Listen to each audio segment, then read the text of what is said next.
Hi everyone, Mr. Ahmed here. Right, so today's LI is to find equivalent fractions, and the first set of questions will ask you to find 5 equivalent fractions for a given fraction. So let's say the given fraction was 3 fifths. Okay, let's go for, let's say the equivalent fraction is 3 fifths. Now you have to find 5 equivalent fractions. You could have to find the equivalent fraction, you just have to multiply the top and the bottom by the same number.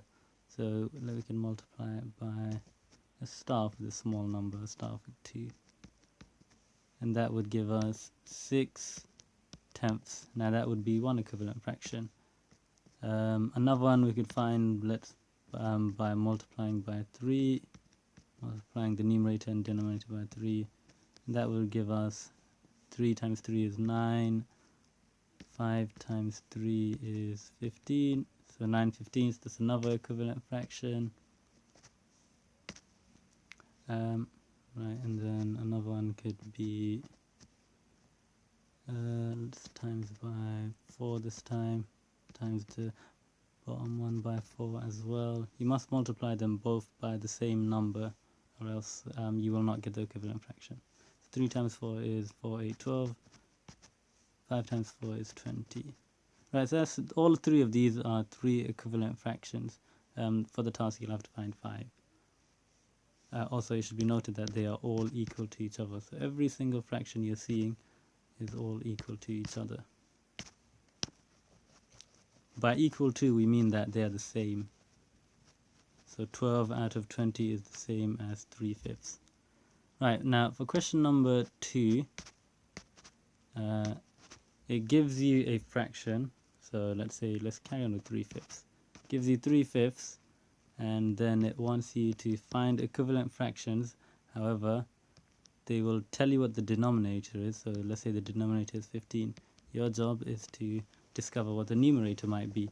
Now it can't be something like let's say 7/15. That wouldn't be an equivalent fraction because it doesn't conserve one rule, that whatever you multiply the denominator by, so in this case it was multiplied by 3, you have to do the same thing to the numerator.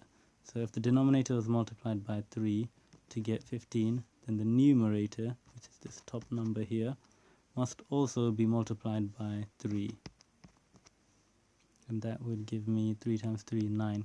So 9/15 is the equivalent fraction to 3/5. Now it will give you another one. Let's trouble this out. So let's say this time the denominator is 20. You got to calculate the numerator. Now I know to go from 5 to 20, you got times by 4. So you times this 3 by 4 as well. Times by 4.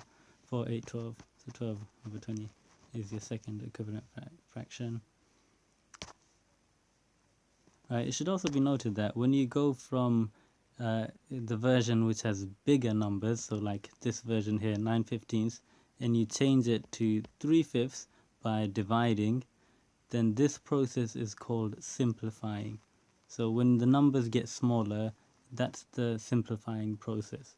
However, if you're multiplying and making the numbers bigger, then you're not simplifying.